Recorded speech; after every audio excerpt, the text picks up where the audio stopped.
got to cut that video down by about 5 seconds on the back end there, don't we? What the heck was that? I couldn't pull it off. Good morning, Sonic. It's me, Corval, here with you today. Flying solo for a bit. Dracula might be joining us later, but we're going to have a little chat with Origin Protocol first. We've got some exciting stuff we want to talk to them about. And also, what else has been going on in the network today? We're going to be exploring a little bit of what's been unfolding the last couple of days. There's been a lot of drama, a lot of heat, a lot of action. And I think we got some answers from the Labs team finally. So we're going to take a look at some of those and much more. So stick around, folks. But let's get it started. We'll save charts for a little bit later in case Drac shows up. That is his specialty, but I won't be afraid to tackle him. Let's start with Origin. Hey, Ryan, how are you doing today? Hey, doing well. Thanks for having me. Hey, thanks for joining me, man. So, Ryan, tell us a little bit about yourself, man. Who are you? How'd you get into crypto? And how'd you get into Origin Protocol? Yeah, absolutely. So I am the Senior Product Marketing Manager at Origin Protocol. I've been on the team for about 3 years, but Origin Protocol has been around in the space for quite a while. The company was started back in 2017, and they invented the yield-bearing stablecoin OUSD. We'll probably get into some of our products later on in the show, so I won't talk too much about that, but OS kind of stemmed out from OUSD. It's a very similar code base, which I'm sure we'll talk about. A little bit about myself. I've been in crypto back since I was in high school, 2015, 2016. Did some journalism in the space when I was in college, was really involved with university clubs, things like that.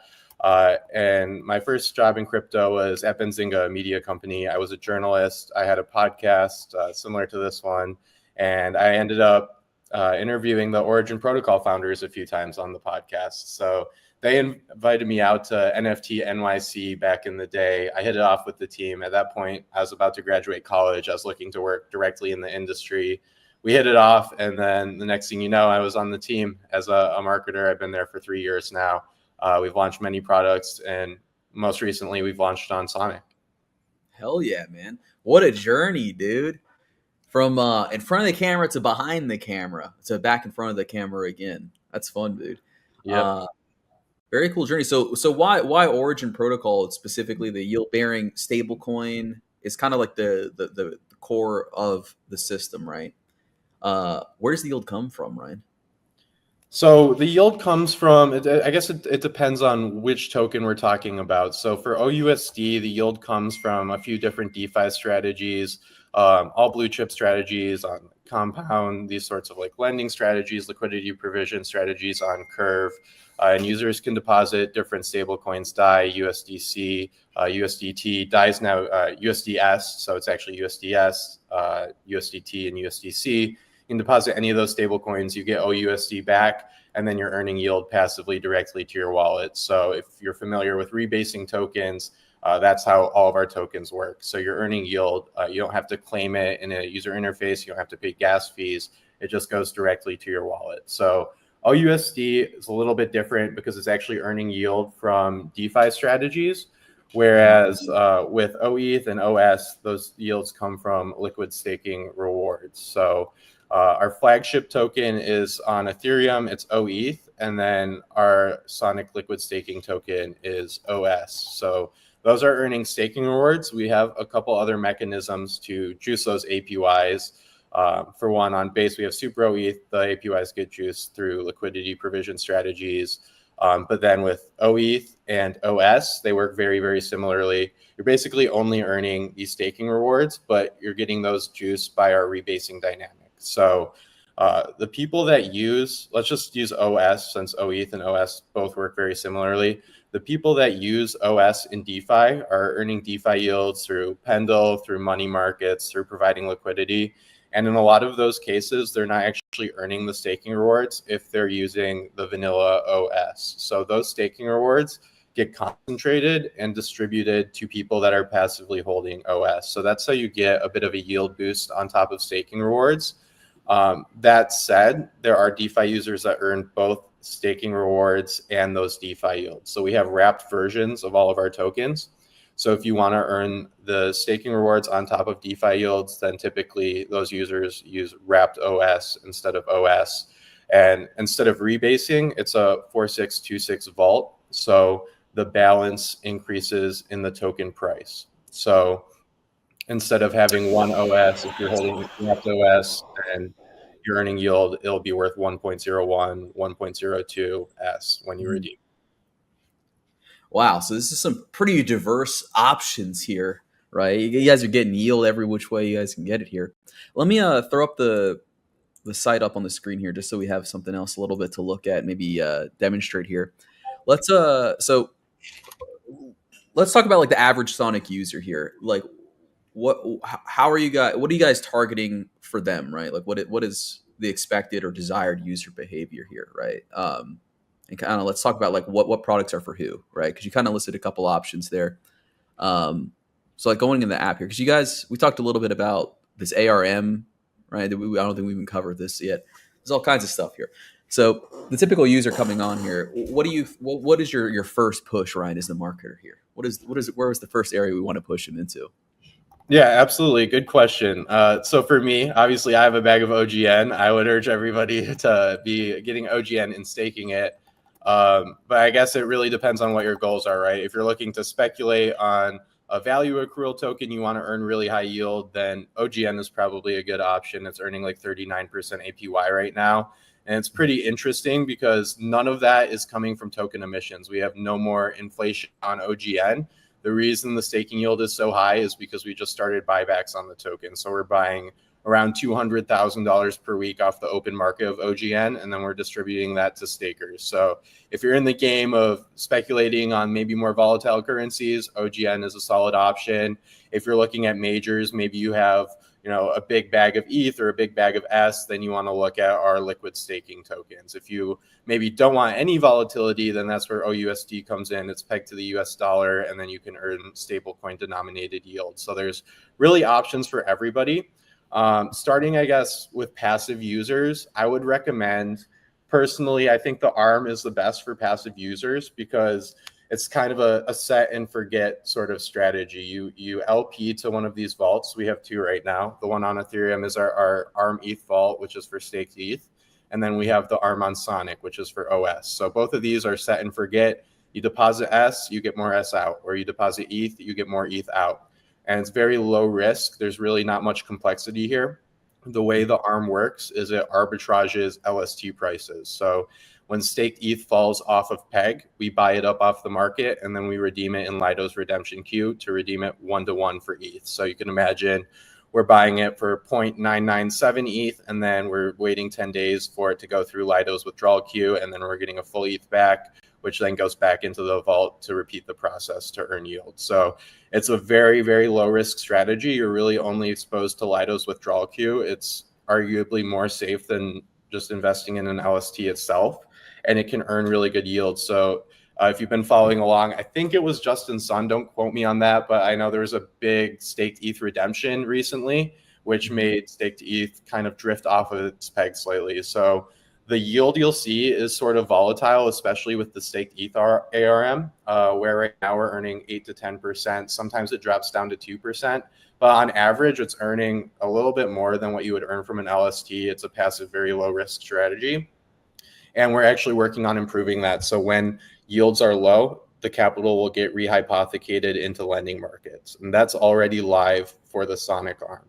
So if you're deploying liquidity to the OS ARM, the strategy is that when OS drifts off of peg, we buy that up off of the market, we redeem it 1-to-1 through Sonic's withdrawal queue, and then we profit from that arbitrage.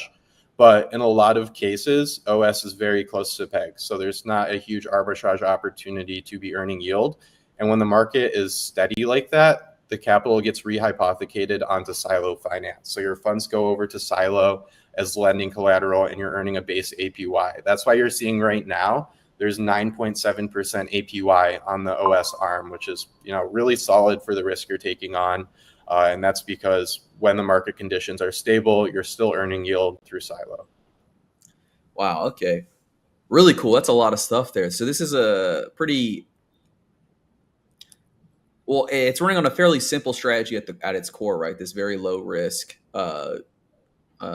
LST kind of redemption arbitrage strategy, which I like. Super low risk. Also like a strategy that I can't necessarily execute on my own because it requires kind of like this automated speed.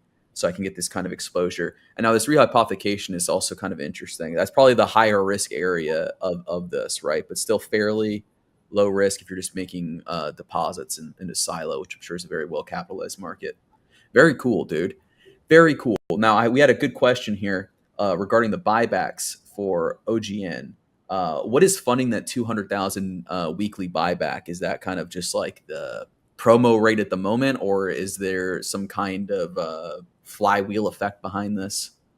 Yeah, so it's pretty exciting, especially being on the team, because we have over $3 million built up that's been held by the OGN DAO, which will be used for buybacks. But to answer your question directly, the funds are coming from protocol revenue. So all of these products are generating revenue for the protocol, and 100% of that revenue is now going back to buyback OGN. So previously, we had some smaller buybacks with OETH and OUSD, but it was only half of the performance fee used for buybacks, and we were accumulating some different governance tokens to use for the flywheel to improve yield on OETH, for example.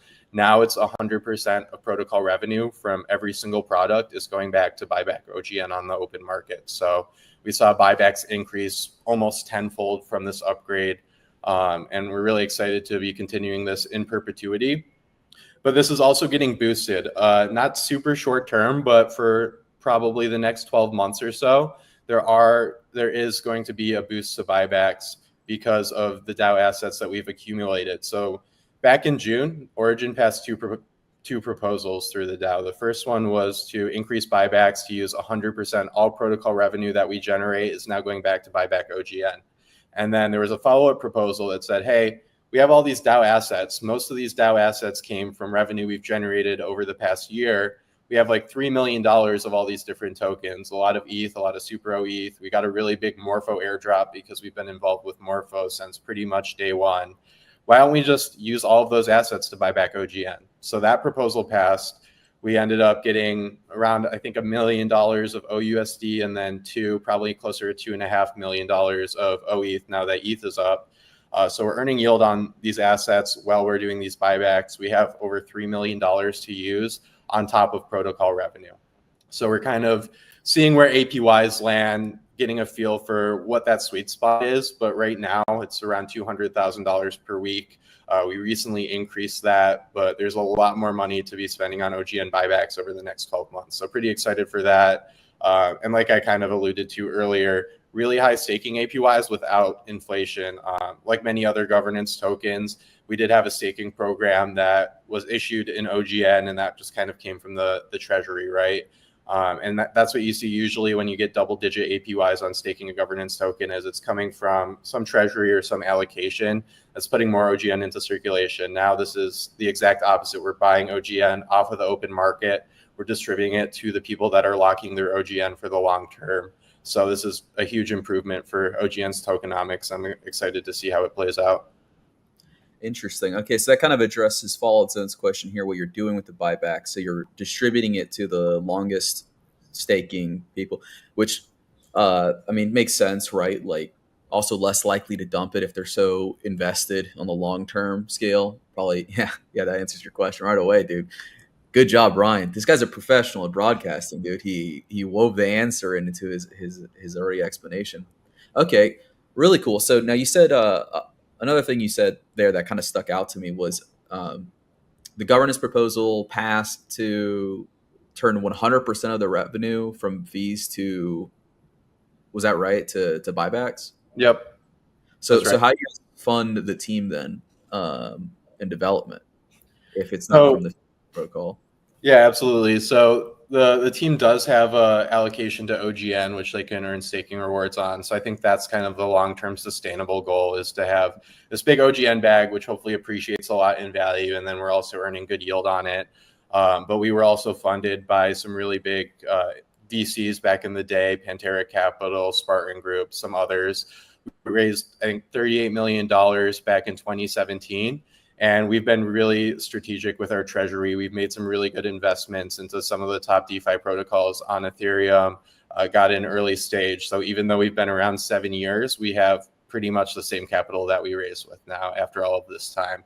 So we have a really stellar treasury management team that's been able to preserve our capital. I think back in 2021, we never sold any of the OGN, but we did end up selling a lot of our Ethereum that we had back in 2021 to fund us through the bear market. And then like I said, we made some investments in private rounds that have ended up doing very well for us.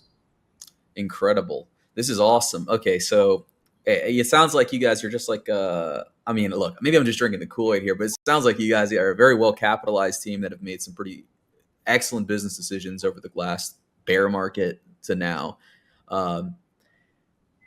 Gives me a lot of confidence, right? It seems like some really solid projects, really, what do you call it? Battle tested team, been around for a while. Now, I want to also like point out, I guess, to the audience if it isn't like exceptionally clear, because we talk about stable coins a lot. Stable coins have been in the news a lot, and a lot of people are always like wondering like, how do I get like exposure to stable coins, right? Or like this growing economy of them. I would say like this is probably one of the better examples, right, of doing so is acquiring maybe OGN, right? Because you're being exposed directly to the business model. And there's a way that a lot of crypto people maybe necessarily aren't even think about it, right? Like they want the meme coin pump, but this is a good example of like a nice way to get exposed to like a market that a lot of people might think is a little bit boring. No offense, Ryan, but No, absolutely. And honestly, like to be completely transparent, OUSD is one of our smaller products. So if you're looking to invest directly into a stablecoin ecosystem, there's probably a different bet that you could take. But if you're looking to get access to a diverse stream of revenue, especially in liquid staking, because we have $200 million of TVL and OETH on Ethereum mainnet, and then we have I think 9 figures of TVL in Super OETH on Base. We have Sonic liquid staking now. We have the ARM, which is a different type of liquid staking product that nobody else makes. So if you're looking to get diverse exposure across half a dozen or so networks in liquid staking and stable coins, then Origin, I would say, is a solid bet for that. There you go. Yeah, the liquid staking, the biggest part, obviously, but I love it, dude. Now, Ryan, what else you guys got coming up? Anything new? Anything else we should be letting the people know about before, we move on to the next subject here? Yeah, I guess since it's Gmsonic, I'll try and stick to Sonic. But as I'm sure you guys all know, the Sonic Season 1's concluded. They're distributing out the S tokens. And something you may not know is Origin approached our Sonic Gems program a little bit differently. So we didn't tokenize gems. We didn't create a point system. What we're doing is we're allocating the S that we're getting from Sonic Gems as S incentives on markets. So stay tuned for that. We're going to get our Sonic Gems allocation really soon. And then when we get that S, we're going to be distributing it to DeFi users that use OS in Sonic DeFi. I think what we're going to do is prioritize our Pendle markets. We have a few Pendle markets with OS that you can lock in fixed rates or speculate on OS yield. So those should be incentivized. And then we're also going to prioritize money markets. So we have a couple exciting money markets on Silo where you can leverage your yields, loop your OS, as well as deposit for lending APYs. That will be incentivized. That should help the spread for looping. If you're somebody who likes to loop your LSTs, that will be a great opportunity. And then I think Euler is going to be our other money market that we incentivize. We've seen millions of dollars flow through Euler. We've worked with them on several different networks. So those, I think, are going to be the 3 priorities. If you hold OS, make sure to start earning those Sonic Gems, which are going to be direct S incentives to those 3 markets. We're going to send out some more information on that basically as soon as we get that S from the Sonic team. So should be pretty soon here. I'm looking at next week, but TBD should be very soon. Awesome, dude. Those numbers are going to get even higher, dude. These fat APRs can get even higher. Really cool, man. Well, thank you so much for coming on, Ryan. I really appreciate it, man. It's been a great chat. Origin's an awesome product, dude. So guys, make sure to check it out. Get on these LSTs, dude. And get on OUSD too a little bit. You know what I mean? But primarily, this ARM is a really cool product too. Don't dilute me too much, but let's get in there, guys, because it's pretty fat. Let me pull it back up again here. I love how simple it is. You know what I mean? Like it's a very elegant design, and it's not really a product that you see in DeFi replicated anywhere else. Yeah, exactly. So it's a very simple vault to get into and to understand what's going on. So I love it, dude. But yeah, moving on, Ryan. I'm gonna drop you off. We'll chat again later. Let us know as Origin continues to develop, dude. Thanks so All right. much. Appreciate it. Now, guys, let's change tact here a little bit. I want to talk about this here, which just came across my desk. I just got my notes for the day here. What's the first thing we want to talk about? Let's talk about this. This is a little bit simple, a little bit fun. Chairman, as you know. Chairman, come on over. All right, hope that audio is working. So, look, don't judge me. I didn't pick this tweet out here. I'm not taking a political side on this here, but everyone's talking about Jay Powell, whether he's going to step down. He's got to be one of the most stressed out guys in the world right now. He's got to be up there with the assistant, dude. And that people are at him, dude. They're coming for his position and shit. They got because Trump is trying to bully him out of the office politically, is kind of what it seems like here. But let's check out the video. Let's just see what happens. Well, thank you very much. We're looking at the construction, and we're with the chairman, as you know. Chairman, come on over. And we're just taking a look at what's happening. And it's a tough construction job. They're building basements where they didn't exist or expanding them, and a lot of very expensive work. There's no question about it. And Tim has been with me for a long time, and Yes, you're sir. in charge of the committee. Indeed, one of the reasons why I wanted to see it was the overruns of the expenses, wanted to figure out why. So we're taking a look, and it looks like it's about 3.1 billion. It went up a little bit, or a lot. So the 2.7 is now 3.1. I'm not aware of that. Yeah, it just came out. Yeah, I haven't heard that from anybody at the Fed. Yeah, it just came out. Our notes had it about 3.1 as well. 3.1. 3.2. This came from us. Yes. I don't know who does that. You're including the Martin renovation. You just added. Our entire capital. Yeah, you just added in a third building. Is what that is. That's a third building. Well, including no, the but Martin building. it's a building that's being built. No, it was built 5 years ago. We finished Martin 5 years ago. You know what this is, dude? This is like you're coming for the accountant. You know what I mean? He's the accountant, man. You can't pull some numbers bullshit with the accountant, dude. This is what he does all day. Is he's just looking at spreadsheets, looking at fucking invoices and stuff, totaling things up. You can't pull this fast one on him, dude. This is crazy. Yeah, it's complete theater. This is bullshit, dude. This is this is so like manufactured, but it is kind of funny in that it seems like it kind of blew back on him a little bit. It's part of the overall work. But it's So, not new. So we're going to take a look. We're going to see what's happening. And it's got a long way. Do you expect any more additional cost overruns? Don't expect them. We're ready for them, but we have a little bit of a reserve that we may use. But no, we don't expect to be finished in 2027. We're well along, as you can see. Nice to take these off. Bro literally owned him, dude. He's like, we don't even have cost overruns. We actually have a buffer. We have a buffer, dude. We're not we're not expecting anything to overrun. Crazy stuff. Now, what does this mean for us? What is the relevance of this at all? Kind of nothing really. This is kind of a fun little view into some of the men that are kind of dictating our financial lives with their decisions in policy, right?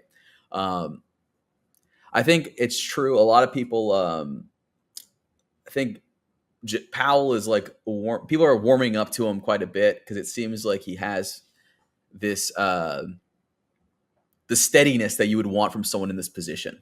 Is kind of how I'm seeing it, right?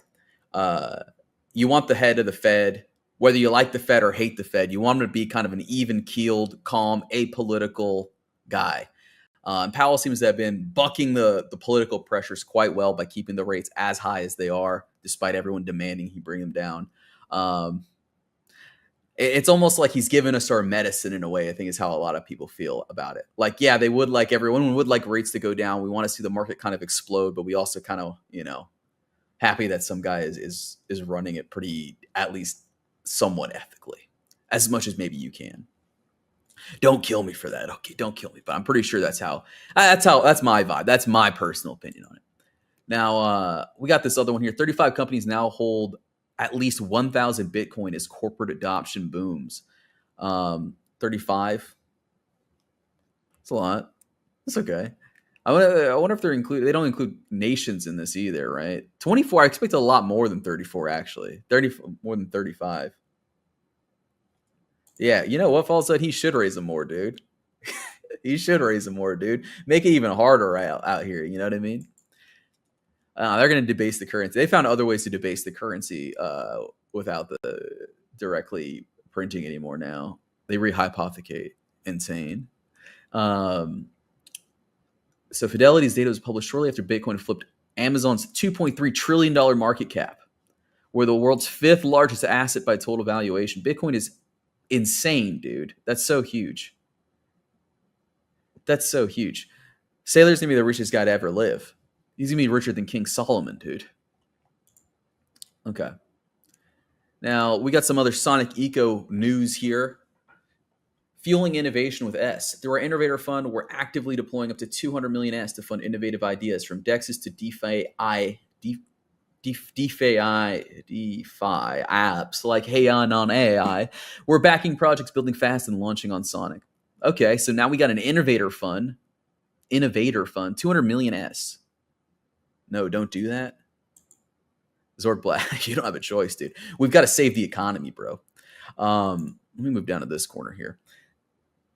I want to know what you guys think about this. Innovator Fund, I think, is actually a fantastic idea. I think this is the kind of... Now, I know a lot of people are wanting the trench warriors to get the money. I'm with you. I'm a trench warrior. I don't want to build a protocol that makes money here, but this is still a good idea, I think. And that it's going to motivate a lot of people who maybe didn't take the plunge earlier to take the plunge now. 200 million S is quite a lot. It's quite a lot. I want to know what ideas people have.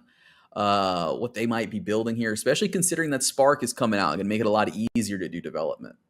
Followed Zone, use that S to buy all my bags. Dude, they want to invent new bags for you. That's what this is. They're trying to invent new bags. They don't want to pump any of the bags. They just want to put new bags out there. When Trench Warrior Fund. I'll start a Minecraft stream and maybe we can fundraise for the Trench Warriors. We can start a Trench Warrior nonprofit charity.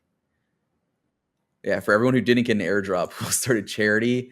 I think we should. Trench Warrior Fund. Let me add... Oh, wait. Drac, you're up here, dude. You just can't be seen. Let me see if this will work. If I go back to this way. How you doing, Drac? Hey, can you hear me? Yeah, welcome. I'm doing things a little weird today. I'm on my phone. So this actually doesn't look too bad though on mobile. I got it horizontal here. Hell yeah. Well, good, because this is gonna be a very visual show from here on out. We've got a lot of visuals coming up. So have you seen this? The Innovator Fund? What do you think about this? 200 million S to fund innovative ideas. I think this is pretty good in combination with Spark. Maybe not what people want right now, but I think it's still really good.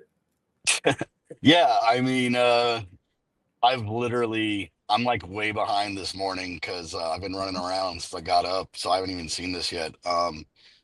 But yeah, I mean, I think what Sonic still needs is like, like the show the other day was like index.fun, as fun as that was. I think that is what's gonna like bring more people to the chain, I think, is like some more unique primitives. I think that you've seen in the past that, that can like, I mean, like look at like what Solidly did for Phantom, at the time. Yeah, we need unique primitives. I think it's a interesting, it's a good idea. I think this is also like, I'm assuming it's a fund where they can like give out grants and stuff, basically, right? Yeah. Yeah. So basically. yeah, we need as much of that as we can. I mean, we have all the low hanging fruit covered, it feels like, and we got plenty of dexes.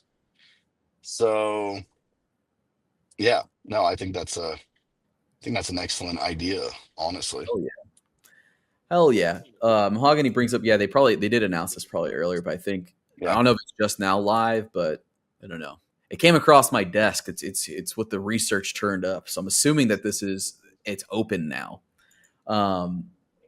So I think that's kind of epic. But moving on. This next one, this is the contentious one here. I wanna throw up this again too. Sonic Labs should launch new coins and then drop the CA in the Gmsonic chat. I think you're right. I think you're right, Paul. I think official Sonic Labs personnel should be launching tokens and dropping the CA in the Gmsonic chat. And who's to say that they aren't under another name? You know? Yeah. No, I think we talked about this. How we had that stream where we tried out all the token launchers, and it was like a really crazy day. Mm-hmm. I don't know. I think like maybe we have to run that back with like a fat finger drop and let everybody have some fun. Now, the good news about fat finger would be that nobody can snipe our tokens to oblivion like what happened when we did all the launchers last time. Oh yeah, yeah. We should do that again. That was really fun, dude. You know what? That maybe is the craziest way to give a giveaway. Do a giveaway because that's basically what happened. Is like we just did a giveaway to whoever sniped us, dude.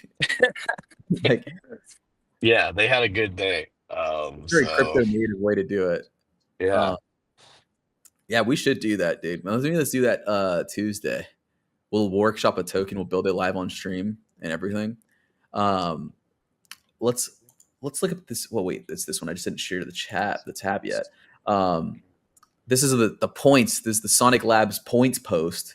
I'm sure that this one has an incredible, a lot of comments on it. So 49 million S have already been distributed via points, another 30 million through gems, which we talked to Origin earlier today. Those are going to be distributed all kinds of ways. Like they're doing it through like APR boosting for their products, how they're going to distribute that S. So, I mean, that's still like, what, 30%, 40% of the airdrop still to go through gems. Yeah. I mean, that's still a lot of a lot of S left to go out. Yeah. So everyone is look. I can't ignore the elephant in the room. People were still really upset about the airdrop, right? Obviously. Yeah. But it seems like the lab seems aware. They were kind of AFK for a bit, but it seems like they're owning up to it. There was some posts by the assistant, kind of apologizing, clearing the air, and explaining their rationale here. We can go into it a little bit. He decided the minimum claim for the airdrop would be 200 S. It was his decision. He's owning it. So they calculated the current value of S at 40 cents. So they were expecting to get $80 total minimum airdrop with $20 liquid. So that was like their threshold. At valuing S at 40 cents, you had to get an $80 total airdrop. So the $20 liquid immediately. The logic behind this was not about the initial 25, but making it so that the 75% portion would be logical for the 9-month duration wait time, being that the order book was not ready. Are they is he saying that like he didn't want to have people waiting a year to claim like $50? Yeah, I think the idea was that, because you're only 25% liquid at the drop, the idea was like, okay, what is like a threshold that makes sense? Like, let's say you made $20 off the drop. Then that means you are going to get $5 and then you are going to have $15 vested for 9 months. Now, if the order book was live, I think the reasoning would have been, hey, if your FNFT is dust, at least you can trade it and people can buy it. And I think, I understand that logic, where it's like, are people going to be mad? Now, in hindsight, would people be more mad that they have to wait 9 months to get $15, or would they be more mad that they got nothing at all? That's probably at that point, that's probably the question we have to ask here. Because if the order book was live, then I can see that reasoning where it's like, okay, my FNFT is only $5. I'm just going to yeet this thing, and somebody else is, getting more cheap S. Everybody wins. Yeah, I mean, I guess it kind of makes sense. I do think, you're right. It kind of is like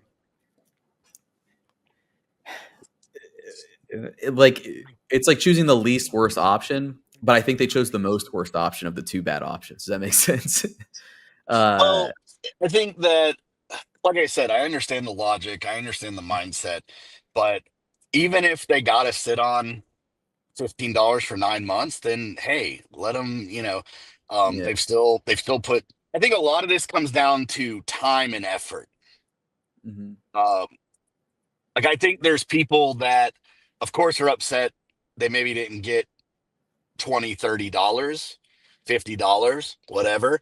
But I think from everything, a lot of the things I've read, I think it's the time and effort idea. It's that, when people come to the network and they read the documents for what they need to do to get some points, and they check out the protocols, they loop on Silo, um, even if it's low capital, it's still that effort put in, that time put in.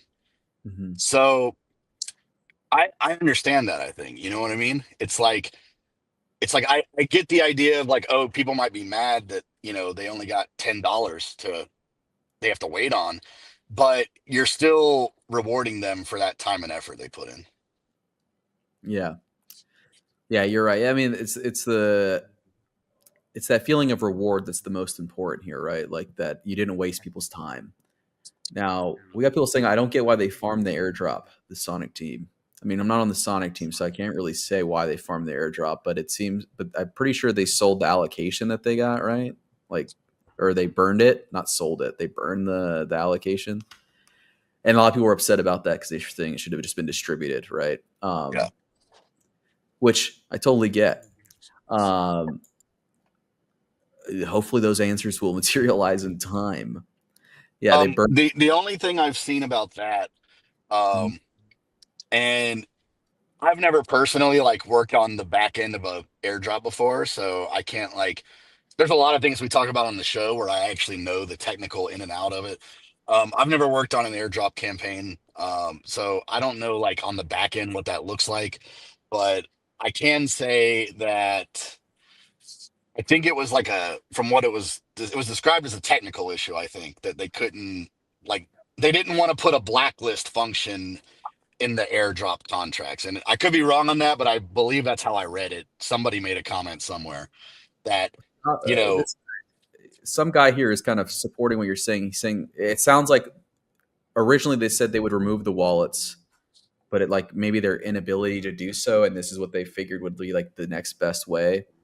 Because I guess like if you're having trouble like if you don't want to have a blacklist function, right? So you yeah, can't blacklist your own wallets. What do you do with those funds then? It's kind of like another challenge to figure out how to distribute that like mechanically, right? You yeah, know? I think that's how I understood it was that, I understood it that, it's usually not viewed as bullish to put blacklisting functions in your contracts. But no, I mean, like I said, I'm just speculating here. I mean, I think you could probably hard code it or something to where Mhm. it's not like a function that you can update. Maybe that would have been an option, but I think that might have just been something that wasn't really taken into account. Maybe they were just like, we don't want to put a blacklist function and we're just going to burn the tokens, and that should be well and good, right? Yeah. Um, but yeah, I mean, I think that's how they viewed it was okay. Well, if we get allo, we burn it so Mhm. that we're not like profiting off the drop, right? Yeah. It makes sense. Um, it makes sense. It does make sense. It's like the simplest way to do it. It is kind of unfortunate though, all right? Because it is kind of crazy. But let's move it on. Let's get into some more bullish stuff here a little bit. Sonic Labs now live on Squid Router. Yes, yes. You like Squid Router? You love it? I'm a I Squid Router maxi, and this whole ordeal has been very painful. I've had to use all these different bridges. Um, Squid Router notorious for doing things on their own time. Mhm. Shout out to the Squid Router team, but it's true. Um, so yeah, I was very excited to see this. I think they soft rolled it out earlier this week because I was doing something on Squid earlier this week, and I saw Sonic and was like, "Oh, holy shit!" But they didn't have like any of the tokens really loaded up yet. Hmm. Interesting. I used to use Squid Router quite a lot until I couldn't use it for Sonic. So I mean, maybe I'll try using it again. I've been using D-Bridge a lot.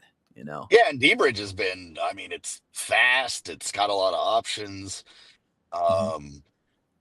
But yeah, I mean, like a lot of people have been catching up. Like there was a time where like Squid was like basically the only bridge where you could hit a lot of the Cosmos. And I think Mhm. originally, I think at the core of Squid Router, it was originally like Axelar or something built for Cosmos stuff. But yeah, for a long time, it was like one of the only ways you could like hit some of the Cosmos stuff. And then I think they were one of the first to have like Solana, um, USDC or some other stuff. But yeah, no, I'm happy it's finally in. Right on. Hell yeah. Another entry point or exit point for Sonic, dude. I love it. Uh, Next up, Louise here reminding us that there's 7 days left before the first round of the. I didn't know there were even rounds for this thing. I thought it was just an ongoing program. Oh, hold on. Sorry, I'm getting breaking news. Chicken feet under a microscope. Okay, we'll go back to that. Um, Reminder: you can DM me anything while I'm live, and if and I'll look at it, and I might even throw it up on the screen if it Yeah, catches my attention.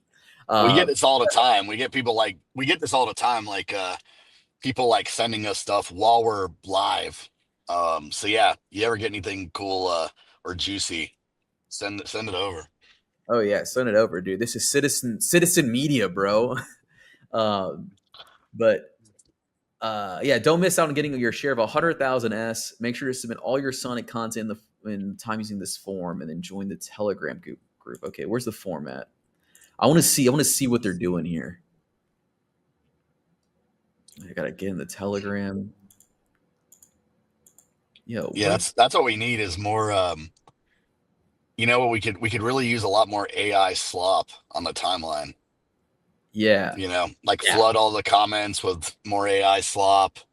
Um, More Cato S is good token. I like S farming. You know, yeah, yeah, dude. So like, I like this content clipper program, because it's like, I don't know, like it's kind of silly because you could also just hire guys on Fiverr for about the same price, like literally just pay $5 to like a Um, thousand editors, and then you'll get the 1,000 clips. Um, that's an idea, man. I think that's what we need to go for. In yeah, fact, I forgot we got to submit Gmsonic on that form. yeah. Well, we got to. I think it's just for our clips. The form. Let me reopen. They had to be YouTube though, right? That It's was is that TikTok, that's Instagram, YouTube. Yeah. Yeah, it's got to be YouTube, Instagram, or TikTok, I think. Oh wait, so it's just engaging original videos or clips about. So wait, all those little daily clips I was making, I could just put those on here too. I just had to Oh upload man, them to Instagram. people are really getting into the daily Corval video. No pressure, but I think you're gonna have to keep doing them. Yeah, the pressure is mounting. I'm running out of ideas. I'm starting to talk about U.S. history, bro. Yeah. I'm starting talking about my special interest, dude. My additional special interest. AI slop is my love language. But okay, so this does, like, you were right. I was thinking it was just clippers, but you could just make AI slop. So yeah, people should be doing this as well. Yeah, this is awesome, dude. Yeah, you guys should be doing this. If not, it's fun. You can just say whatever you want to the camera, dude, and that counts as We're content. we're another day closer to dead internet theory. Yeah. And we projected a poor protection consensus on the chain, dude. Yeah, we're moving past LLM technology, lots of little monies, and moving into I don't have another acronym ready. It was PPS, poor protection system. Yeah, the PPS. We're transitioning from LLM to PPS, dude. From little lots of little monies to poor people protection, anti-ops, honeypots, the whole thing. Oh man. So, I mean, Look, I honestly think very funny, dude. I feel like it is my fault, dude. It is my fault. I started it off with a poor joke, and now it's in poor taste. I take full Well, responsibility. here's the thing. And sometimes I try to watch what I'm saying because here's the thing. Mhm. Crypto is like international. Obviously it's international. I mean, it's not just like, oh, it's not like just Wall Street. Everyone's expected to speak Mhm. English. Like crypto, I would probably say, who knows, at least with what we come across. I mean, probably at least 50, 60%, maybe more. English is not their first language. And Mhm. um, I've learned that the hard way over the years as well, that, sometimes people take things really literally. Um, you know, we joke around on here a lot. Corval's especially got like a really kind of like dry humor sometimes where it's like, if English was not your first language, I could see how you might have thought like, oh, he's like being serious right now. Even like what assistant said, I did see that comment that, he was leaving on the one thread where it was like, you kind of just clipped it and didn't finish Yeah. the thought. And it's true because I listened back to the show that day because I was like, I got to listen to this. And I do understand what he was trying to say. And if you listen to the whole clip, you can understand what he's trying to say. But if English was not your first language, I could definitely see how you could very easily take it as, oh, he's just saying you got booted if you're poor. And Yeah. I know that's what he was not trying. I know that's what he was like. He wasn't trying to say that. I do think it was just, yeah, it was definitely sometimes when you're live, your phrasing is not what you would usually say. I think it was a poor choice of words, but it was not what he was trying to say. Yeah. Um, so Although I will say this, dude, CNN, MSNBC, if you're looking to hire, you can see the kind of traps I can lay now. I'll get Tucker Carlson to say some crazy shit, dude. yeah, dude. I mean, Um, imagine if you let Corval like have an hour with Joe Biden. oh yeah, dude, we'd make a movie out of that, bro. Yeah, It'd be dude, give Corval an hour with Joe Biden. give me an hour with Trump, bro. It'd be Frost Nixon 2. You know what I'm saying? We'll be throwing hands and shit. Get me in there with Elon. Actually, I'm even better, forget in a month. yeah, forget Joe Biden. Put Corval with Hunter Biden for an hour. Then you got some real gold. Oh yeah, you saw how he was describing like the differences between crack and cocaine, like the delicate, like the The delicate differences intricacy. between. Yeah, he's literally like a connoisseur. There's very subtle nuances between shooting up and freebasing. Yeah, that was awesome, dude. Thank you, Fallout Zone. This is the one place to get your news. This is the one place you should be getting it. In fact, you mentioned CNN. This is CNN. It's the Corval News Network, Yeah, Corval News Network. Hell yeah, dude. protected by PPS. Yeah, with the PPS, People Protection Service. Yeah. Now, speaking of the order book, yeah, we got to bring this up. We were speaking about it a little bit earlier in regards to that airdrop. This also just slid across my desk. We detected an invalid state after a load test of the order book and are working hard to dig through the data to figure out the root cause, replicate, validate, and fix the issue. An invalid state. So I don't know. It seems pretty broad, but I'm confident. Paint Swamp's a great team. It sucks it's not ready, but at the same time, huge project, right? Glob, I mean, fully expect there to be difficulties. Paint Swap's a great team, but hurry the fuck up, guys. Yeah. Come on. Yeah, also hurry the fuck up. We do need it. Let's get that going, lads. Yeah. Chop, chop, dude. You got struck with the irons hot. You know what I'm saying? And what else we got here? I wanted to highlight a couple things from my timeline. I've been talking to this guy for a while. Just like highlight some smaller community people. I've been talking to Kene. I wanted to fly him out to Vienna, but it was difficult getting like the visa all set up and stuff. But this guy's cool. Every time I see him on the timeline, he's doing some like girl blockchain in Nigeria thing. I don't know if he's like teaching women how to like build on the blockchain or just like highlighting builders, but always interesting to see. Like, I always think it's interesting to see what people are doing. Like we were saying, it's like sometimes there's like cultural like differences that make communication a little bit more difficult. Like the merch thing, Yes. uh, there's like a different culture of like how you approach things, like with like merch or like business in Asia Yes. in Yes. general, and then Korea specifically as well, right? And sometimes these things get like difficult. So it's always interesting and good, I think, to remember that like the community is like global, and like there are like kind of differences to keep in mind. But I like to see this kind of stuff. So if you guys see any other like, I'm always interested to get in contact with what other people are doing around the world in Sonic. So if you guys know any builders out there, let me know, dude. I feel like I'm usually talking to Europeans, Australians, and the like. Honestly, some of the most interesting people I ever met in crypto over the years have all been based in Africa, because I don't think it gets talked about enough that, like, especially like some of these areas in Africa where it's like they can trust crypto more than they can trust their actual currency, you Yeah, know? Because it is actually immutable. And there's like, I can't remember what country it was where, the government basically ran the currency to zero. Zimbabwe. Um, I think so. And it was like people were flooding into Tether, you know, people were downloading some of like the more easier to onboard apps and stuff. And they actually tried to make it illegal to have crypto because it was becoming such a problem. Mhm. Um, but yeah, I've met like a lot of interesting people over the years where it's been like, yeah, like I teach, it's a large sector there in terms of just education. Mhm. Because it's like, yeah, I've taught my family and my friends how to use crypto. They don't have to worry about just going to the bank one day and being told their money's gone.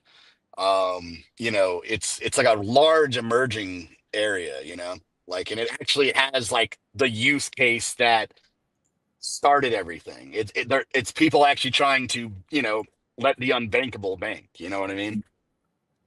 Yeah, it's there used to be a lot more news stories about that, like you're saying, like farmers using it to like access like financial services that are useful for farmers that are kind of like unavailable in underdeveloped economies.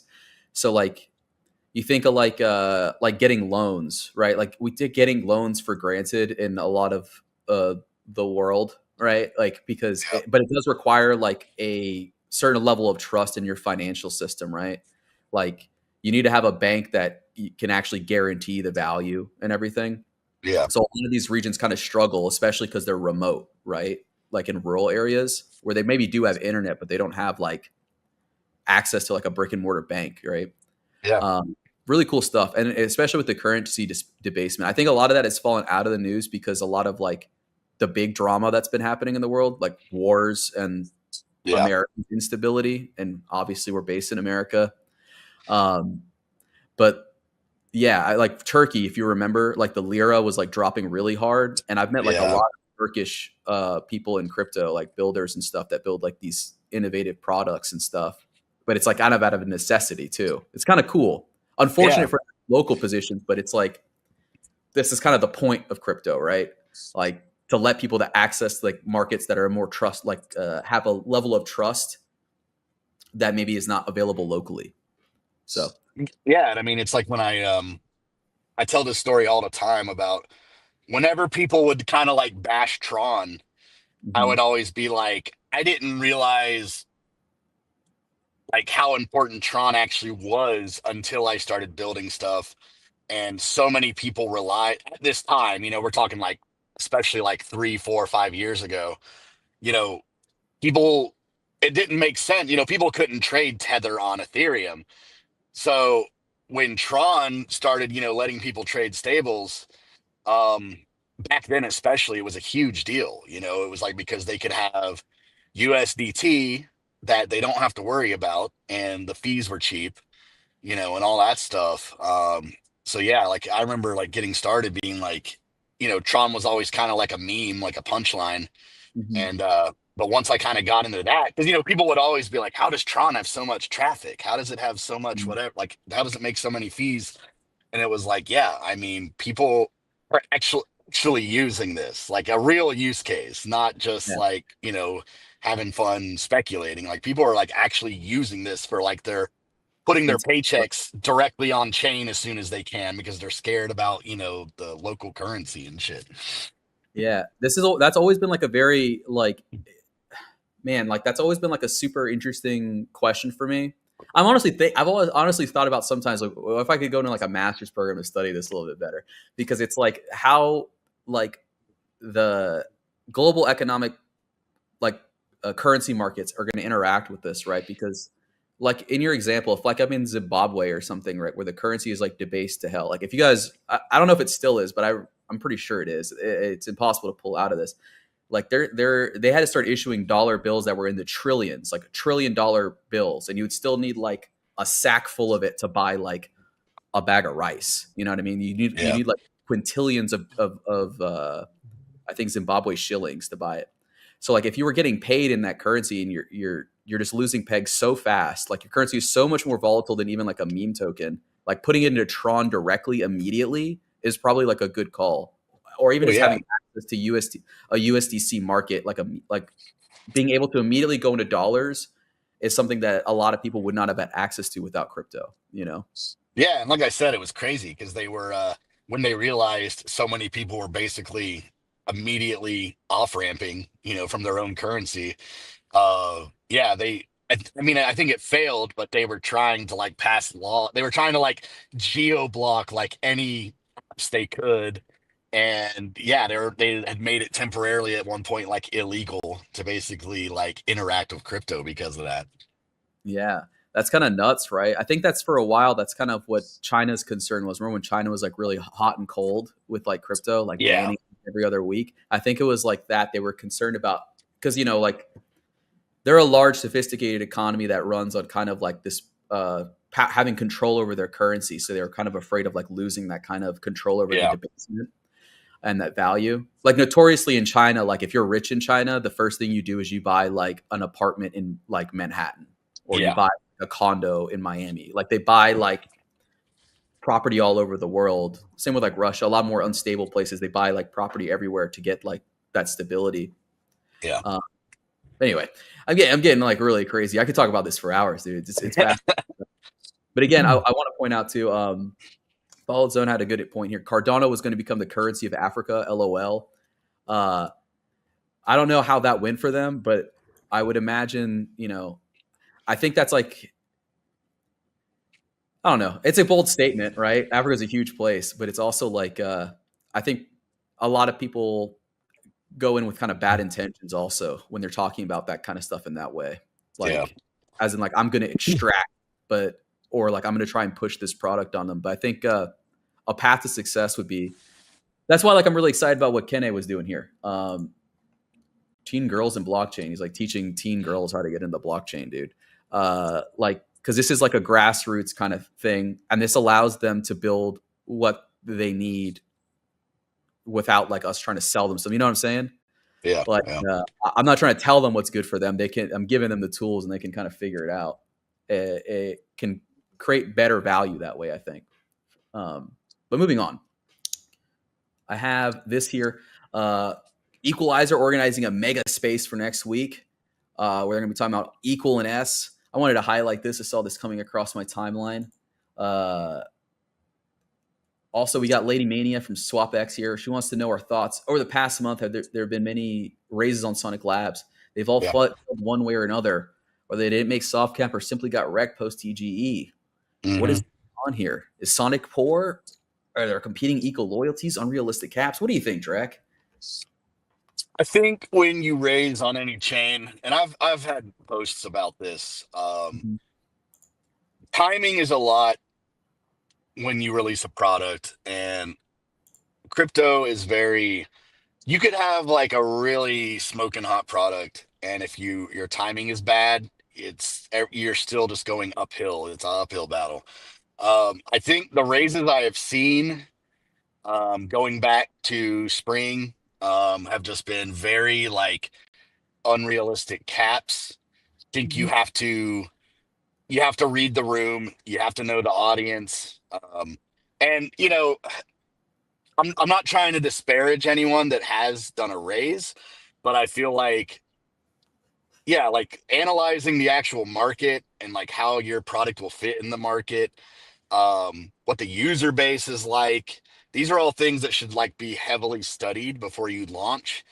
Mhm. And that is the number one thing I saw was that people just had very like crazy raise caps. Um, you know, for instance, like a month or two ago, I mean, there's not one project to really point a finger at because basically a ton of the raises have all been, 1 million S, 1,500,000 S, 5 million S. And these are just like unrealistic targets for what's going on like the market right now, and what's happening on S right now. And the issue I think that you like have happen is you don't meet this cap or you get kind of close to the cap, and then you drop the tokens. There's been projects that have had really bad tokenomics where it's like, yeah, we're on like our second or third raise, and then like we still have to pay all these other people. And Mhm. it's like, what are you doing buying into a TG? You're buying into a TGE knowing that like they basically got to like pay all these people first and they get the dump. Uh, Yeah. and it's just like, yeah, I just think that like there's been like, people just have to analyze what the fit is, what makes actual sense to raise. And then yeah, I mean, it just still also comes down to tokenomics. There's just a lot of things you got to look at when you're buying into a TGE because as we've seen with the market going down, um, you know, half the time you do a raise, everybody's actually excited for your product, but Mhm. you wait 4, 5, 6 weeks to give everybody their tokens. The market's way down once they get their tokens, and then it's just a race to everyone to offload to try to like recoup some capital. Yeah. Yeah, it's a complicated game. It's a really complicated game. Just thinking about it, because it's like there's more than one option to fundraise. By the way, right? Mm-hmm. Just Mm-hmm. the TGE or pre-sale. Um, I want to touch on this here. Do you agree with Elapse? Never do pre-sales. They always get wrecked because they always overvalue themselves. Yes, and I think that's part of the problem is a lot of projects are still valuing. A lot of projects come up with their valuation based on like 2022 bull run numbers, Hmm. and it's like that that's over. There's a million projects, there's a million tokens. We're not in that market. You know what I mean? And The I thing, see that over and over. People giving themselves these valuations where I'm like, bro, you're basically just like a Uniswap fork. What the fuck? What do you mean you're worth fucking $500 million? I can make this in 2 days. yeah. I also think there's an element of kind of like they do the VC valuation math, like that's kind of like not I guess the proper model to use for this industry or this even model of fundraising. You know what I'm saying? Like Yeah, they're projecting their value using like techniques that you would use for like a very different kind of fundraise, right? Like yeah, this company is maybe valued at 500 million if you're counting like if you're looking at it like a 10-year time horizon or some shit, you know what I mean? Like with liquidity locked for so many years investing or whatever. But these are often just like very simplistic, like we're going to continue to issue immediately. You know what I mean? Like yeah. we're going to dilute you immediately, so everyone is invested just to get out immediately. It's Um, also like follow the money. It's like last run things always went into projects. And there's a reason that VCs shifted from projects to infra. You know what I mean? yeah, It's because in general, that pre-sale model is, the TGE pre-sale kind of model is, it's pretty broken right now. And I don't have the answer to it. When you're a DeFi protocol, it doesn't really make a lot of sense to also, if you're a meme token or something, like Fair Launch, sure. When you're a DeFi protocol, it doesn't necessarily make the most sense to do something like a Fair Launch either. So yeah. it's like, it's like I'm saying this, but I'm also, I can't really. I don't think that like middle ground has really been nailed yet, where it's like, okay, this is just the best way to do it. It's a complicated thing, dude. I think that's what we're finding out. Like after like since all the froth like as I've said, the industry is maturing. A lot of the froth is like it's taking different forms, basically. But like it's not as easy to just be like a 24-year-old and raise a bunch of money. You know what I mean? Yeah. Like I feel like as the industry is evolving, we're realizing that these fundraisers need to be like a lot more meticulously planned and like customized to Yeah. necessitate what you're doing. Yeah. Um, Because it's like I said, they're coming here, they're coming to Sonic basing their valuation on an already inflated valuation. And then they're trying to raise on Sonic the same way a large project would raise on like Arbitrum or something. You know what I mean? So it's just, you got to take these things into account. mhm. Now, Yankee says, do you not think that Sonic's laser focus on devs has been detrimental to onboarding users? To agree, we have some great projects on Sonic, but it's a lack of users that's the problem, really. I think that's definitely the sentiment right now. I kind of think that's true, but I also feel like their plan has been kind of transparently from the beginning to approach this in like a two-phase process, um, which, whether or not that's been good. I mean, it's not been good for me personally, financially, but will it pay off? Maybe. It's kind of a gamble. That's how I see it. What do you think, Drac?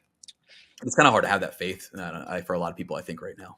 Yeah, I mean, yeah, I would say that the approach was very developer oriented, institution oriented, and I don't, I honestly think if you're launching a new chain, it's kind of like you said, it's like a two-pronged process. I mean, I think the reasoning going into Sonic was that we have seen that with so many of these like infra launches over the bear market that they would do an airdrop campaign, and the bottom line would be that they only really have like two or three strong protocols. And then Mhm. when the campaign's over, the chain's already dead before it's even started Yeah. because there's like nothing on the chain. There's no developers. I saw this countless times with these L2s where it would be like, there's like a dex that doesn't suck.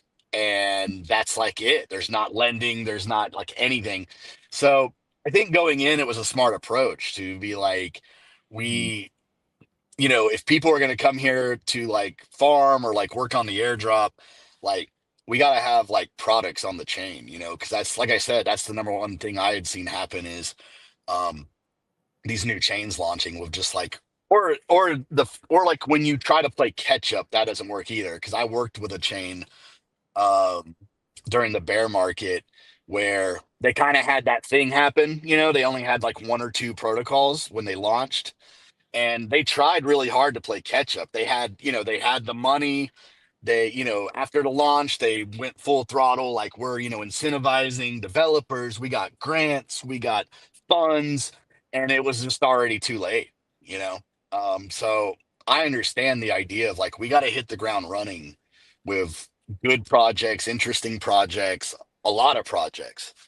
Um, so I think that was achieved, but no, I totally agree though that the second prong, I mean, it's like how do we get more retail here, you know?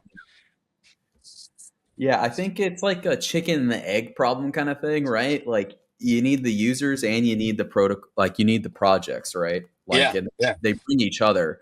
So how do you like jumpstart that? You can't just jumpstart it like one-sided, right?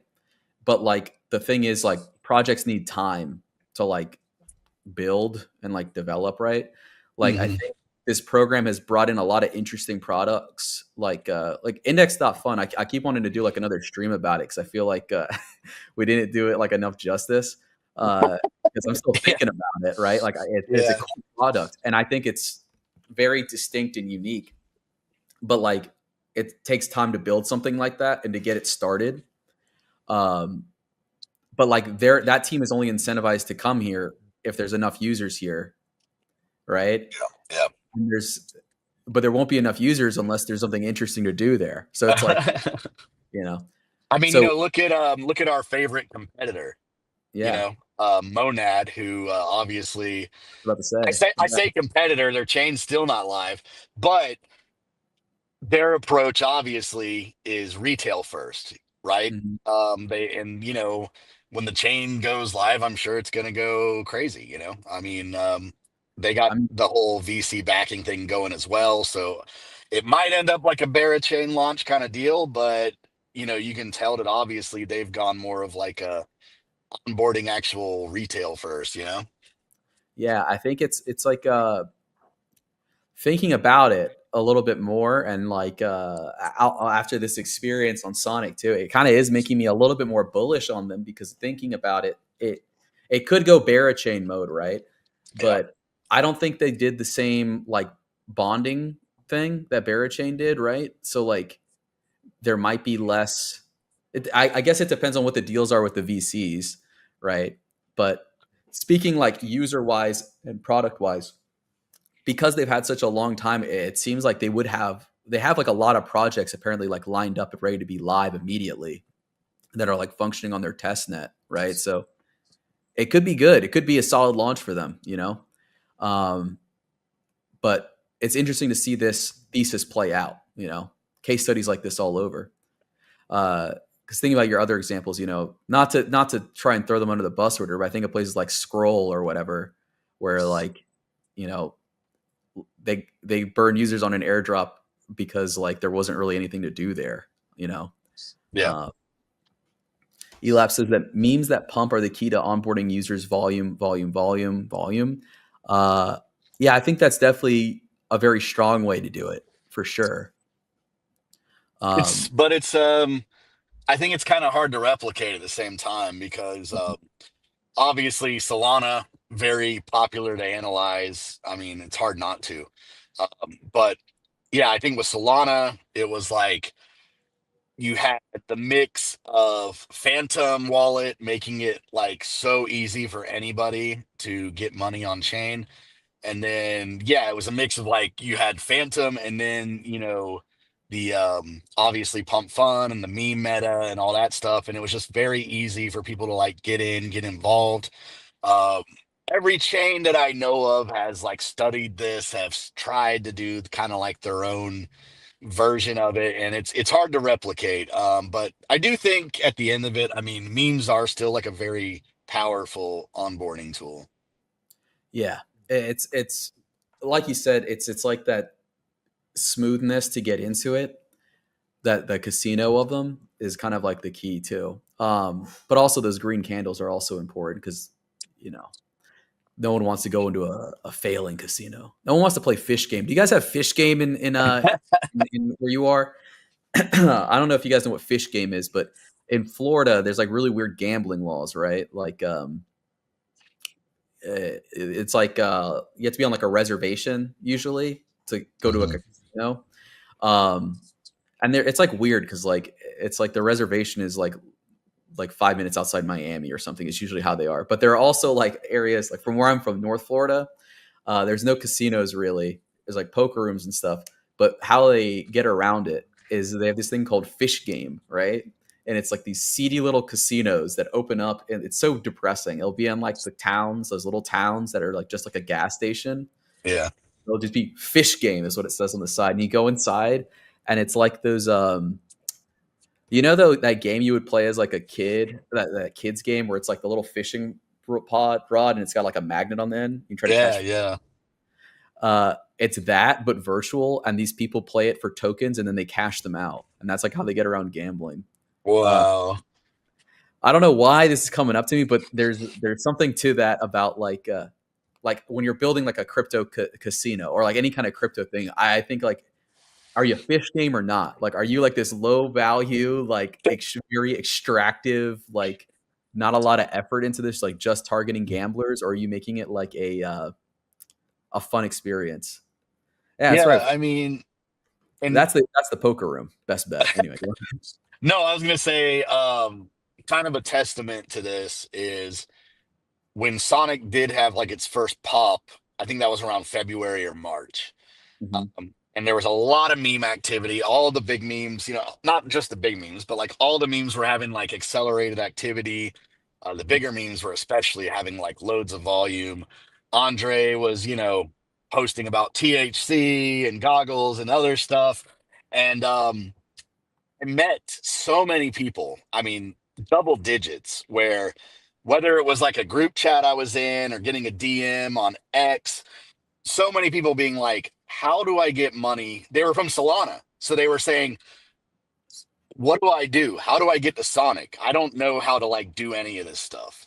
Mhm. And I think that's a testament to how easy it was to onboard with the setup of Coinbase, Phantom Wallet, you know. I mean, I think if you have Phantom Wallet, you don't even need Coinbase. I think you're able to on ramp directly from the app. So it's just like, it was interesting to meet all, because, people like us that are on Sonic and EVMs and everything. Mhm. We've also probably learned how to use Solana and Aptos and whatever. Um, you know, it is complex for somebody that has no clue what they're doing. You know what I mean? And so Yeah. that was really interesting to me to meet so many people that were like, how do I like does Sonic have a wallet I download? Like what do I do? How do I get money there? So Yeah. yeah, I mean I think there is something to say about like how quickly you can get into the casino. You know what I mean? How easy it is to like, because when things get hard, people get bored, It's just the people classic. lose interest.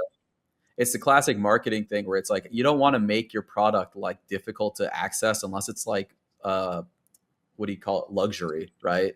Like Mhm. making it difficult to access, like what are those bags called that girl Hermes bags or whatever, where it's like they tell you what bag you can buy, like you don't even get to Yeah. pick. Yeah. That works for that, but like for something like this where you need that volume, the smoothness is key, right? Like being able to download a wallet and immediately buy with your debit card or whatever is huge, and it's definitely Yeah. something I think we should push more because I think it's technically possible on Sonic. I don't really do it though. I go through Coinbase, but that's just because what I do, right? So got to check that out. Oh, I have something else that just came in. Drac, check this out. I don't know if you remember Spin Dash. Oh yeah. Yeah. Yeah. I did that little stream with them. They sent me oh yeah, I forgot how downloads work on here. Okay. Um they were working on a game, right? Now I don't know if you know this, but these guys came from DMT chain. So Oh they really? Okay. and stuff. Look, this is an example of the Mario Kart clone they're making. What do you think about this? Yeah, dude. Got it. So this is the one that's like they call it Crash Out or whatever. I don't know if they've told me a name yet. They said this is just going to be like the Spin Dash game that they're launching along Oh, with it. okay. Because I know DMT, like I think it was DMT just recently had kind of like a Mario Kart kind of thing that's like in the works. But no, Mm. yeah, I mean that's something else too, is like um we've talked a lot about on-chain gaming, how it's still got a ways to go to really like onboard people. But I think that you have seen that like same idea with like Phantom Wallet and Solana. If you Mm. did have a game that was like really casual play and really easy to drop into and you know You know, we really should. easy to use Sonic, you know what I mean? Like that could be big. You know, it'd be fun to. I don't know. I don't know how expensive this would be, how economical this would be, but it'd be cool as hell to make like a. Not cool as hell. This is not cool as hell. This is nerdy as hell. But it'd be crazy to have like a virtual chat room for Sonic. Remember how people were making those like Fortnite servers, Yeah, yeah, but you have like a almost like a VR chat type setup. You could play craps. You know what I mean? You could gamble through it. Think about this, dude. yeah, yeah. I No, I think mean it's like, on Sonic. and I think that it would be interesting to see more of that where it's like maybe the front end is like very accessible, but Mhm. Sonic's running in the background and they don't even realize it. You know what I mean? Yeah, that's what I mean. Because of the speed and everything that Sonic has.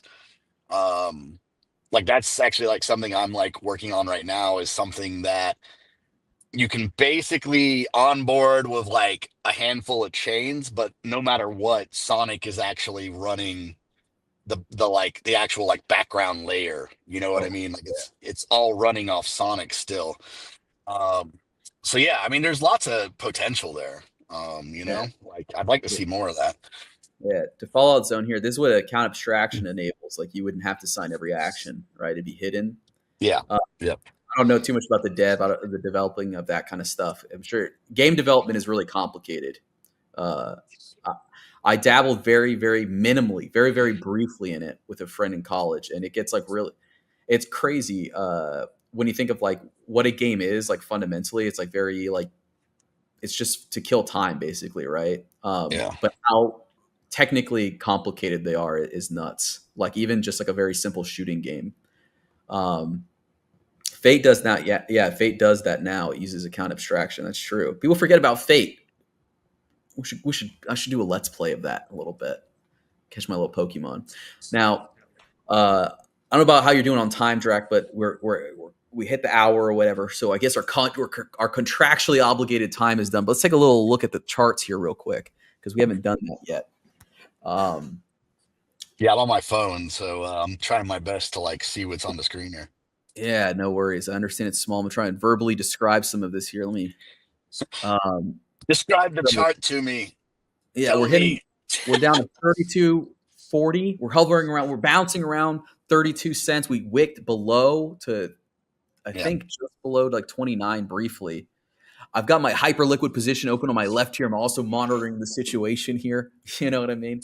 I had some buys placed at 32. I was quite pleased, but it looks like to me, Drac, I don't know about you. I got my stochastic RSI here, or whatever the fuck this is called. I don't know, trailing. I don't even remember what these indicators are here. One of them is just RSI.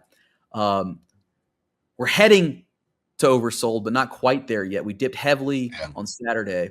But this is kind of like a bearish cross here, I believe, right? So we're still kind of going down. I don't know. I don't necessarily think 32 is the bottom, but I kind of also hope it is. I feel like it is. Yeah. Something I probably should point out that I think would be interesting for everyone to think about. Obviously, there's been a lot of turmoil, a lot of chaos in terms of the Sonic timeline. But something I would like to touch on is obviously I've been doing this a long time. I got friends all over from different chains. I got friends that are on foundations. I got friends that are, bigger, higher level builders on other chains.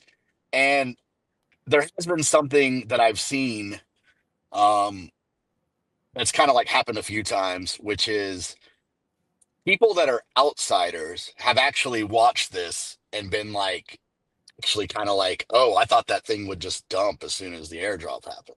Yeah. 'Cause, right now it's not just a Sonic thing. I mean, the market has all been basically red all week, Yeah.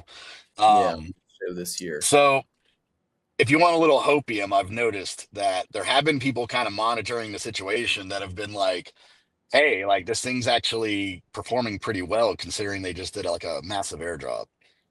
Yeah, that is true. And I mean, it isn't like it's not like the greatest, I don't know, praise in the world or whatever. You know what I mean? Like it's not the greatest feather in the cap to have, but it is kind of impressive because that was like because again, when you talk about like the objectives of the airdrop, right? Like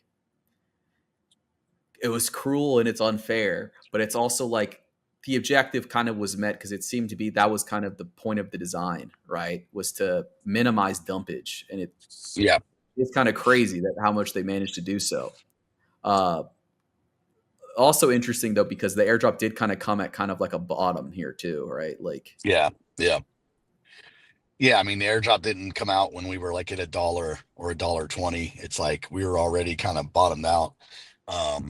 So yeah, I mean, that's just something I've noticed. That's, I'm kind of like, okay, well, that's interesting from like a outsider perspective because yeah, of course, when you're on the timeline and you're in the group chats and everybody's in the community already, and there's all this, stuff going on. Of course, sometimes you can kind of feel like, all right, it's over, we're done, the sky is falling, everything, whatever. But the truth of the matter is that like, it's still a gigantic market overall, and there are people, like I said, that are like watching this, like, hey, that actually is, performing pretty decent. Like that's interesting. Yeah. So I'm still even midterm, long term bullish. I've seen a lot of people I respect saying things like there's 5 to 6 months left in this bull market. Anywhere from, I hear everything from 1 month to 5 months to 6 months, 3 months. But almost no one seems to really think that this thing is going to go on to 2026. So do you think there's enough time for us to turn this around here, Drek? Yes, because I completely disagree with that sentiment. What I like to look at are factors that created the euphoria stage of last run. Mm-hmm. And we are not even close to those things playing in. Uh, Bitcoin is now looking like over 100K is the norm. We haven't had Ethereum and alts truly catch up yet. And if we're looking at like money policy, that's kind of what I've kept my eye on. And it's a thesis. So, I mean, I could be wrong on this, but Mm-hmm. we're still waiting on money policy things that are going to come into play that are very similar to what happened last run because of COVID. We're Mm-hmm. still looking at rates getting slashed.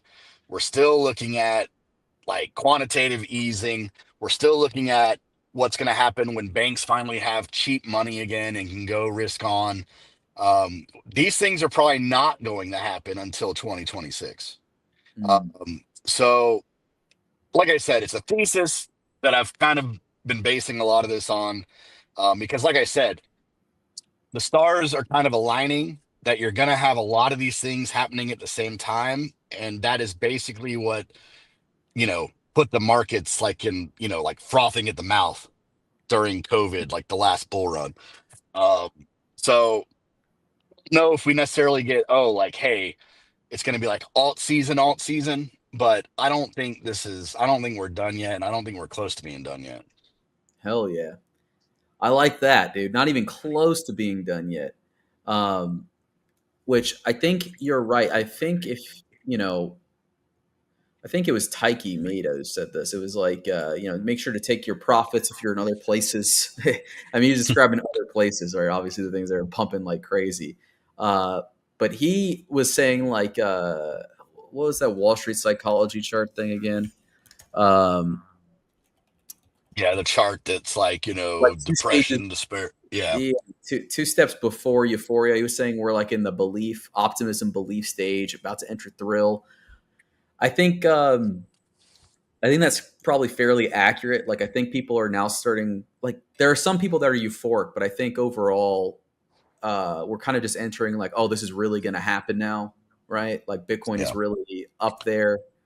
Ethereum is just like starting to kind of make steps towards all-time high. Um, and like you Like said, as much as Ethereum bothers me, I just don't think there's a world where Bitcoin makes a new all-time high and Ethereum doesn't at least tap a new all-time high. yeah, yeah, and it seems like we've got plenty of time for that to happen. So, barring any Yeah. like major other macroeconomic things occurring, global political things occurring, I think you're right. We're kind of on track for something to recover. Our specific interest being, will our specific asset be part of this big pump? I think if we get like a true alt season, possibly. But again, like we've said, or we've talked about this before. Historic an alt season as we've experienced before may not be in the cards, right? Yeah. Yeah, we might not have like that insane euphoria run up where you wake up and every day everything's up 20-25%. I don't know if we have that true alt season, but I think that we're definitely still, on track for alts to like perform and start moving up. And I think, like I said, it's just a different market now, but I think that Bitcoin is not like topped yet. Yeah, yeah, I agree. So, and specifically about Sonic, I think we are kind of primed in a place for a massive move, and I think there is something about just like the volatility of Sonic, right? Sonic seems like particularly volatile to me compared to a lot of like similar alt tokens. Um, so my hopium is that like this volatility to the downside is also met with volatility to the upside. So we could see some violent moves once things kind of start to pick up here, right? Which is entirely Yeah. possible season two.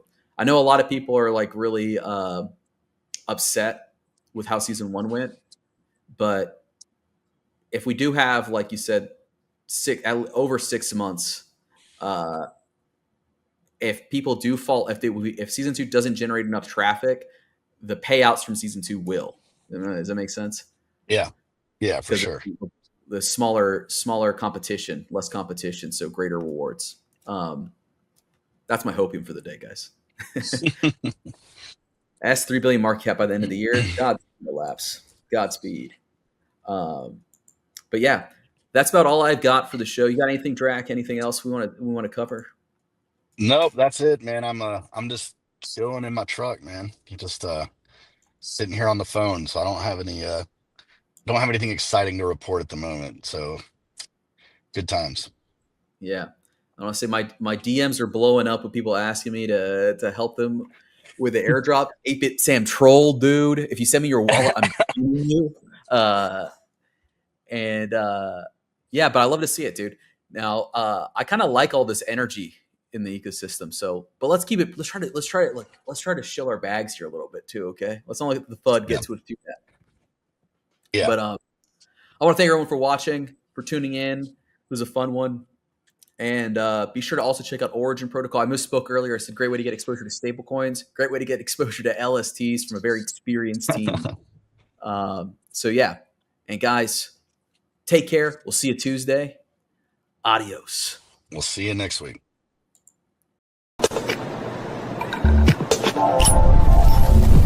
Gmsonic is Corval and Dracula Presley.